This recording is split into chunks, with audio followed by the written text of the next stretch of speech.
Welcome to Shepherd's Corner, a program of Always Pulling for You, the podcast where we support Christian leaders with biblical and spiritual resources so that we can be at our best. I'm your host, Pastor Luis Medrano. In today's episode, we'll begin a 5-part series about one of the most significant but often misunderstood biblical mandates in the Jewish text, the Jewish Sabbath. Join me as we delve into the origin of biblical rest, of Sabbath rest, and how God's sacred rhythm can help us find and enjoy it today.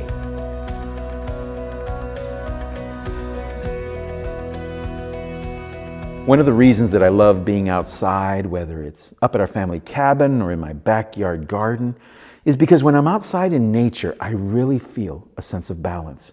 It's like nature has within it a rhythm, whether it be following the stars in the sky, the sound of the wind as it goes through the trees, or the sound of the rain as it falls to the ground. I especially love watching the change of seasons, watching all of nature go through its stages, its beautiful rhythm. Do you know that you and I are part of this rhythm? Just like all of nature, God has put a rhythm into our lives, and when we can slow down and incorporate these rhythms in our daily routines, we become more spiritually receptive, attentive, and awake, allowing God to impact our lives on a much deeper level. Don't you want that? I sure do. Now today, I want to share with you a burning conviction in my heart, a conviction that God has given us habits that when applied to our daily routines, we begin to tune in to God in a powerful new way. And the greatest of these habits is rest. Rest is not just a good health idea. No, it's so much more than that. It's actually an absolute necessity for the well-being of our souls, our families, and our communities. In our fast-paced, demanding world where productivity and achievement are celebrated, the concept of rest may seem counterintuitive and maybe even radical, yet I firmly believe that embracing the sacred gift of biblical rest, of Sabbath rest, is the key to finding true peace, restoration, and meaning in our lives. So, what is Sabbath rest? It's more than just a day of the week. It's a profound invitation to disconnect from the noise, the constant rush, the unrelenting demands that threaten to consume us. Sabbath is a sanctuary of time where we can step out of the chaos and into the gentle embrace of God's presence. It's a holy pause in which we can reconnect with our Creator, our loved ones, and our own souls. In our ceaseless pursuit of success and accomplishment, we so often neglect the very essence of our humanity. We become slaves to our never-ending to-do lists, sacrificing our physical, emotional, and spiritual well-being on the altar of busyness. We forget that we're not machines, but fragile beings in need of rest, reflection, and restoration. Sabbath rest offers us a lifeline that allows us to reclaim our identity, to rediscover our purpose, and to cultivate a deep sense of gratitude for the gifts that surround us. It's a day where we can release the burdens of the week, exhale the worries that weigh us down, and bask in the joy of simply being. When we experience Sabbath rest, we declare that we are not defined by our work or our achievements, but by our inherent worth as children of God. It is a radical act of resistance against a culture that values productivity over presence, busyness over being, and in embracing Sabbath rest, we challenge the notion that our worth is measured by the number of hours we spend at work or the items we tick off our to-do lists. I really believe that Sabbath rest is an act of defiance against the illusion of self-sufficiency. In our hyper-connected world, we're bombarded with constant demands, notifications, and distractions that fragment our attention. They rob us of our peace. Sabbath rest invites us to disconnect from that digital world, to turn off our devices, and to enter into the sacred space of silence and solitude. It's in the stillness that we can hear the whispers of our souls and reconnect with what truly matters: our relationships, our faith, and our innermost longings. The idea of Sabbath rest or biblical rest as we know it today has its roots in the creation story found in the historical narrative of the Hebrew Bible, specifically in the book of Genesis. This narrative not only introduces the concept of rest, but establishes the divine pattern of work and rest that would later give rise to the Jewish practice of Shabbat or Sabbath. In our study today, I'd like you to see how when God placed Adam in the Garden of Eden, Adam was stepping into a world of rhythm, a world governed by night and day, rest and work, a world created for finite humans in need of rest and refreshment. You and I, we are part of this sacred rhythm. We were made to work hard for 6 days, but then as creatures of dust, as creatures of rhythm, we need to rest. So let's go ahead and open our Bibles to the book of Genesis. It's here, I think, that we can begin to get a better understanding of this sacred rhythm that God designed into His creation. So we begin in Genesis 1:1 where it says in the Hebrew text, Bereshit bara Elohim et hashamayim va et ha'eretz. In the beginning, God created the heavens and the earth. The story begins with God, Elohim, creating the universe in 6 days. Now, what's interesting is that even in these early stages of development, we can begin to identify a rhythm in the narrative. God said, "Let there be," and there was. It's almost as if God is having a back and forth conversation with His creation that reflects the very rhythm He's putting into it. A beautiful picture of this rhythm is found in Genesis 1:2 where it says, "And the Spirit of God was hovering over the face of the waters." Now, the picture we're given is one of chaos.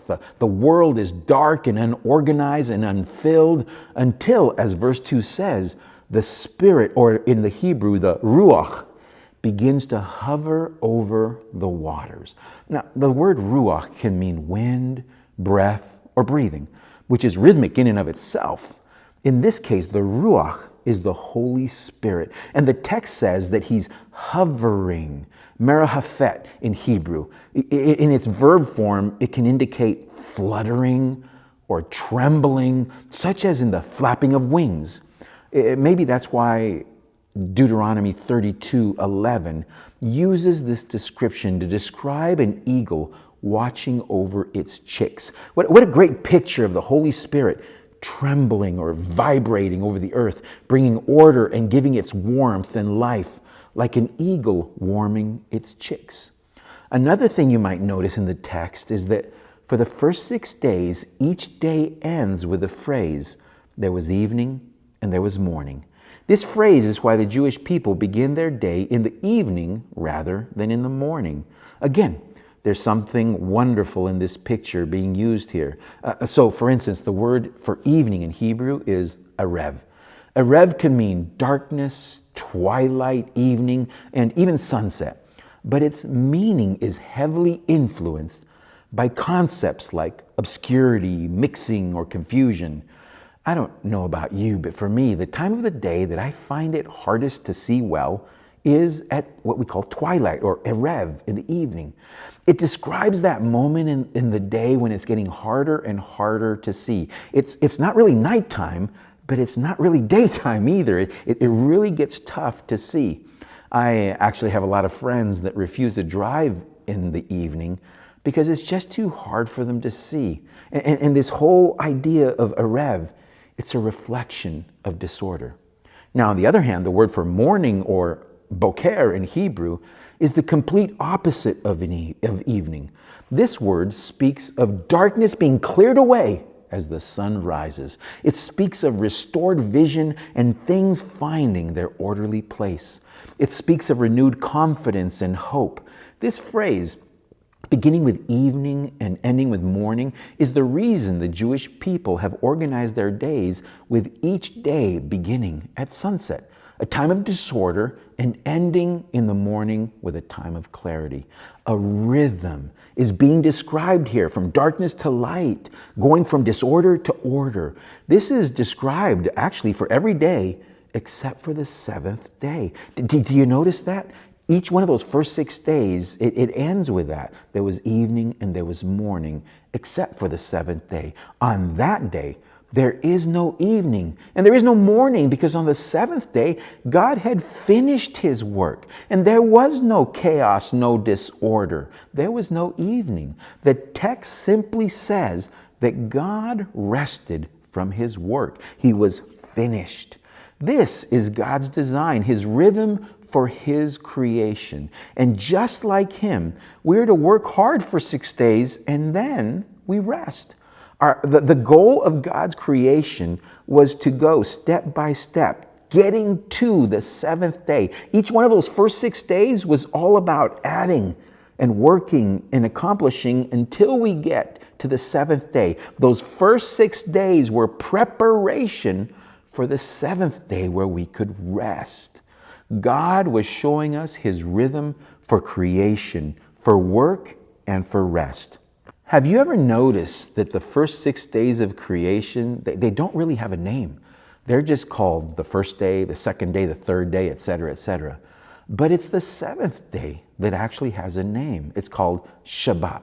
Shabbat is God's day of rest. And by naming the day, God is showing us that his sacred rhythm is all about going from disorder to order, from darkness to light, from work to rest. Can we take this a step further? When you look at the 6 days of God's creation, you might notice that God worked very hard to ensure that mankind would come into a perfect paradise, specially made to be enjoyed with him. Now, this is where we learn something really powerful. On which day did God make man? Do you remember? It was on the 6th day. At the end of the 6th day, God made man on the end of the 6th day so that his first full day would be the 7th day. God wanted man to come into a world that he did not make, a world he did not create, a world where man didn't have to work to enjoy being in God's presence and enjoy his blessings. God wanted the first thing for man to ever do was enter into his rest with him, to rest in him, to rest in his creation, and to enjoy forever a deep and wonderful relationship with him. You may not have heard this before, but I honestly don't think that God ever meant for the 7th day to ever end. We weren't supposed to have an 8th day. That 7th day, that day of rest, Shabbat, was supposed to go on forever. But it's only after the fall of man that God cast them out of the garden, and there's an 8th day. And he tells Adam, the federal head of all humanity, that it would be by the sweat of his brow that he would learn to survive on the earth. He was going to work.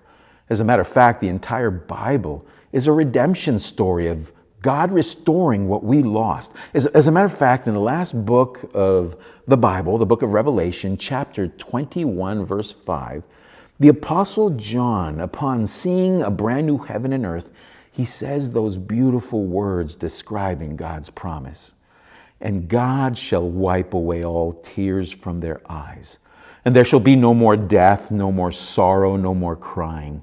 Neither shall there be any more pain, for the former things are passed away. It's here where Jesus says, "Behold, I am making all things new."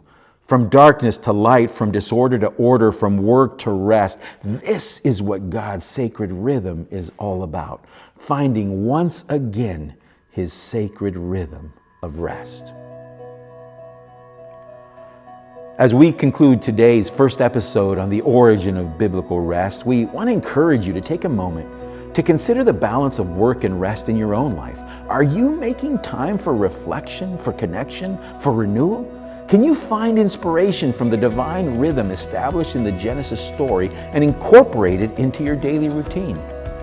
Thank you for joining us on The Shepherd's Corner, a program of Always Pulling for You. And be sure to subscribe to our podcast for more insightful episodes exploring God's spiritual discipline of rest.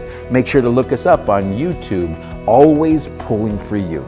Now, until next time, take care, my friend, and find your own rhythm of rest. And remember, I'm always pulling for you.